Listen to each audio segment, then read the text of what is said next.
അലൈക്കും വറഹ്മത്തുള്ളാഹി വബറകാതുഹു. അൽഹംദുലില്ലാഹി റബ്ബിൽ ആലമീൻ വസ്സലാത്തു വസ്സലാമു അലാ അഷ്റഫിൽ മുർസലീൻ വഅലാ ആലിഹി വസഹ്ബിഹി അജ്മഈൻ. അമ്മാ ബഅദ്. ബഹുമാനമുള്ള സുഹൃത്തുക്കളെ, പ്രിയപ്പെട്ട പ്രേക്ഷകരെ, സഹോദരങ്ങളെ, അള്ളാഹു നമ്മളെ അനുഗ്രഹിക്കട്ടെ.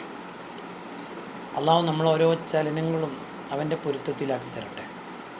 പ്രിയപ്പെട്ടവരെ,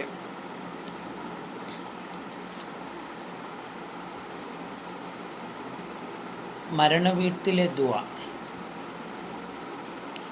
വളരെ പ്രതിഫലമുള്ളതാണ് എന്ന് മാത്രമല്ല, നബി സല്ലല്ലാഹു അലൈഹി വസല്ലമ തങ്ങൾ നമുക്ക് പഠിപ്പിച്ചതാണ്. നബി സല്ലല്ലാഹു അലൈഹി വസല്ലമ തങ്ങളുടെ മരണവീട്ടിലെ പ്രാർത്ഥനയെപ്പറ്റി അവിടുത്തെ ഭാര്യയായ ഉമ്മു സലമ ബിബി റളിയല്ലാഹു അൻഹ പഠിപ്പിക്കുന്നുണ്ട്. സ്വഹീഹുൽ ബുഖാരിയും സ്വഹീഹ് മുസ്ലിം രേഖപ്പെടുത്തുന്ന വളരെ സ്വഹീഹായ ഒരു ഹദീസ്. എൻ്റെ ഭർത്താവാകുന്ന അബൂ സലമ മരണപ്പെട്ടപ്പോൾ നബി സല്ലല്ലാഹു അലൈഹി വസല്ലം തങ്ങൾ വന്നുകൊണ്ട് നബിതങ്ങൾ തന്നെയാണ് ആ ജനാസയുടെ കണ്ണ് അടച്ചതും, എന്നിട്ട് അവിടുന്ന് പറയുകയും ചെയ്തു, ഇന്ന റൂഹ ഇദാ ഖുബില തബിഉൽ ബസർ. റൂഹ് അത് പോകുന്നതും അതിനെ പിന്തുടരുകയാണ് കണ്ണ് ചെയ്യുന്നത്. അതുകൊണ്ടാണ് കണ്ണങ്ങനെ തുറന്നു കിടക്കുന്നത് എന്ന് നബി സല്ലല്ലാഹു അലൈഹി വസല്ലം പറയുന്നു. ഇത് കേട്ടപ്പോൾ അവർ അട്ടഹസിക്കാൻ തുടങ്ങി. അപ്പോൾ റസൂലുള്ളാഹി സ്വല്ലല്ലാഹു അലൈഹി വസല്ലം പറഞ്ഞു, ലാ തദൂ അലാ അൻഫുസിക്കും ഇല്ലാ ബിഖൈർ.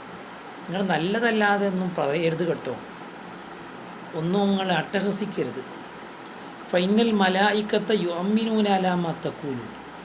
നിങ്ങൾ പറയുന്നതിന് മലക്കുകൾ ആമീൻ പറയുന്നുണ്ട് എന്ന് പറഞ്ഞാൽ, ആ ഒരു മരണവീട്ടിലെ പ്രാർത്ഥന, അവിടെ നിങ്ങൾ ദുആ ചെയ്യുമ്പോൾ ആ ദുആക്ക് ഉത്തരം കിട്ടുന്നുണ്ട് എന്നാണ് നബി സല്ലല്ലാഹു അലൈഹി വസല്ലം പറഞ്ഞത്. അപ്പോൾ അവിടെ നിങ്ങൾ നല്ലത് പറയണം. റസൂലുള്ളാഹി തങ്ങൾ എന്നിട്ട് ദുആരുന്നത് ഇങ്ങനെയാണ്, അല്ലാഹുമ്മ ഗ്ഫിർ ലി അബീ സലമ. അല്ലാഹുവേ, അബൂ സലമക്ക് നീ പുറത്തു കൊടുക്കണേ. വർഫ ദർജതു ഫിൽ മഹ്ദിയീൻ. അവരുടെ പദവി നീ നല്ലവരിൽ ഉയർത്തണേ. സന്മാർഗ്ഗം സിദ്ധിച്ചവരിൽ അവരുടെ പദവിയെ നീ ഉയർത്തണേ. വഖ്ലുഫുഹു ഫി അഖ്ബിഹി ഫിൽ ഗാബിരീൻ. അവരുടെ അനന്തരാവകാശിക്ക് നീ നല്ലൊരു പിൻഗാമിയെ പകരം കൊടുക്കണേ. വഖ്ഫിർ ലനാ വലഹു യാ റബ്ബൽ ആലമീൻ. ഞങ്ങൾക്കു നീ പൊറുക്കണേ റബ്ബേ, അദ്ദേഹത്തിന് നീ പൊറുക്കണേ. വഫ്സഹ് ലഹു ഫി ഖബരിഹി. അദ്ദേഹത്തിൻ്റെ ഖബർ നീ വിശാലമാക്കണേ. വനവ്വിർ ലഹു ഫീഹി. അത് നീ പ്രകാശിപ്പിക്കണേ. ഇത് സ്വഹീഹ് മുസ്ലിമിൻ്റെ ഹദീസാണ്. പ്രിയപ്പെട്ടവരെ, വളരെ ഏറെ ആത്മാർത്ഥമായിട്ട് ഞാൻ ചോദിക്കുകയാണ്, ഇത് തന്നെയല്ലേ സുന്നത്ത് ജമാഅത്തിൻ്റെ വിശ്വാസികളായ ആളുകളായ നാം ചെയ്യുന്നത്? ഇതിനെന്തിനാണ് എതിർക്കുന്നത്? ഇത് നമ്മൾ ചെയ്യേണ്ടതല്ലേ? എന്നിട്ട് നബി സല്ലല്ലാഹു അലൈഹി വസല്ലം വേറൊരു ഹദീസിൽ പറയുന്നത്, ഉമ്മു സലമ ബിബി റിപ്പോർട്ട് ചെയ്യുകയാണ്, ഇദാ ഹദർതുമുൽ മരീദ ബിൽ മയ്യിത ഫഖൂലു ഖൈറ. നിങ്ങൾ മരണമാസന്നമായ ആളുടെ അടുക്കൽ ചെന്നാലോ, അല്ലെങ്കിൽ മയ്യത്തിൻ്റെ അടുക്കൽ ചെന്നാലോ, അഥവാ രോഗിൻ്റെ അടുക്കൽ ചെന്നാലോ മയ്യത്തിൻ്റെ അടുക്കൽ ചെന്നാലോ, ഫഖൂലു ഖൈറ, നിങ്ങൾ നല്ലത് പറയണം. ഫൈനൽ മലായിക്കത്ത യുഅമ്മിനൂന മാ തഖൂലു. ഫൈനൽ മലായിക്കത്ത യുഅമ്മിനൂന അലാ മാ തഖൂലു. തീർച്ചയായും നിങ്ങൾ പറയുന്നതിന് മലക്കുകൾ ആമീൻ പറയുന്നുണ്ട്. ഉമ്മു സലമ ബീബി പറയുകയാണ്, അബൂ സലമ മരണപ്പെട്ടപ്പോൾ ഞാൻ റസൂലുള്ളാഹിനെ വിളിച്ചു, അള്ളാഹിൻ്റെ റസൂലെ, ഇന്ന അബാ സലമക്ക് അത് മാറ്റ, അബൂ സലം മരിച്ചിട്ടുണ്ട്. അപ്പോൾ റസൂൽ എന്നോട് പറഞ്ഞു, കുലി അല്ലാഹുമ്മ ഗ്ഫിർലി വലഹു വഅഖിബ്നി മിൻഹു ഉഖ്ബതൻ ഹസന, നല്ല ഒരു പകരക്കാരനെ എനിക്ക് നൽകണേ, എനിക്കും അദ്ദേഹത്തിന് പുറത്തു കൊടുക്കണേ എന്ന് നിങ്ങൾ പറഞ്ഞോളൂ. എന്നിട്ട് ഉമ്മു സലമ പറയാണ്, നല്ല പകരക്കാരൻ എനിക്ക് നീ തരണേ എന്നും കൂടെ അവിടെ പറഞ്ഞിട്ടുണ്ട്, ദുആയിരുന്നിട്ടുണ്ട്. ഫഅഖബനി അല്ലാഹു മൻ ഹുവ ഖൈറുൽ ലീ മിൻ, അബൂ സലമയേക്കാൾ നല്ല ഒരാളെ പിന്നീട് എനിക്ക് അള്ളാഹു പകരം തന്നു. അതാരാ? മുഹമ്മദ് നബി സല്ലല്ലാഹു അലൈഹി വസല്ലം. റസൂലുള്ളാഹി തങ്ങളാണ് പിന്നെ ഉമ്മു സലമ ബിബിക്ക് ഭർത്താവായി വന്നത്. ഇവിടെ നമ്മൾ മനസ്സിലാക്കണം, ഉമ്മു സലമ ബിബിയുടെ ഈ അവർക്കുണ്ടായ വിഷമം ഉണ്ടായപ്പോൾ അവരോട് ക്ഷമിക്കാനും ദുആരക്കാനും നബി സല്ലല്ലാഹു അലൈഹി വസല്ലം പറഞ്ഞു. ആ ദുആ സ്വീകരിച്ചു എന്നുള്ളത്. ഉമ്മു സലമ ബിബിയും റസൂലുള്ളാഹി തങ്ങളും ഏകദേശം ഒരു ഹിജ്റ 4-ാം വർഷമായിരിക്കണം വിവാഹം ചെയ്തത് എന്നാണ് ചരിത്രം അടയാളപ്പെടുത്തിയിട്ടുള്ളത്. ഒരുപാട് ഹദീസുകൾ, 378ഓളം ഹദീസുകൾ റിപ്പോർട്ട് ചെയ്ത ഒരു മഹൽ വനിതയാണ് ഉമ്മു സലമ ബിബി റളിയല്ലാഹു അൻഹ. ഹിജ്റ പോകാൻ ഒരുങ്ങുമ്പോൾ അവരെ തടഞ്ഞു വച്ചു. അബൂ സലമയും ഉമ്മു സലമയും അവരുടെ മകനും അവർ കുടുംബസഹിതം ഹിജ്റ പോകാൻ ഒരുങ്ങുമ്പോൾ തടഞ്ഞു വച്ചു. അങ്ങനെ അബൂ സലമയെ പിടിച്ചു വച്ചു. ഉമ്മു സലമയെ അവർ കുടുംബക്കാർ കൂട്ടിക്കൊണ്ടുപോയി. ഇങ്ങനെ 3 ആളെ 3 ഭാഗമാക്കി മാറ്റി. പക്ഷേ പിന്നീട് ഉമ്മു സലമ ബിബി ഒറ്റക്ക് ഹിജ്റ പോയി എന്ന് ചരിത്രത്തിൽ കാണുന്നുണ്ട്.